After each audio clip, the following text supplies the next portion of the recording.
Trending ngayon ang pangalan ng aktor na si Archie Alemania matapos ang sunod-sunod niyang social media post na agad namang pinag-usapan at binigyan ng mali siya ng mga netizens.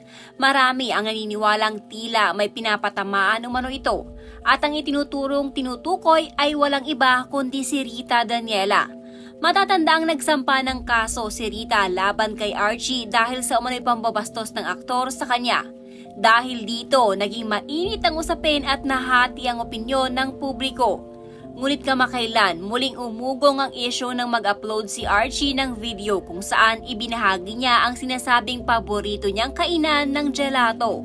Agad napansin ng netizens ang pangalan ng establishmento, Rita's. Para sa ilan, tila hindi raw ito simpleng pagkakataon lamang.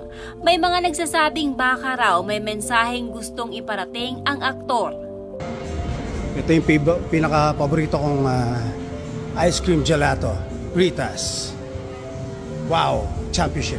Hindi pa man humuhupa ang espekulasyon, sumunod naman ang isa pang post ni Archie, isang screenshot ng palitan nila ng mensahe ng isang kakilala. Sa usapan, may tinutukoy silang tao ngunit hindi pinangalanan. Sa halip ay tinawag lamang na Lola. Dahil sa kasalukuyan at sa kasong isinampa ni Rita laban sa kanya, marami ang nagdududa kung si Rita nga ba ang tinutukoy sa nasabing mensahe.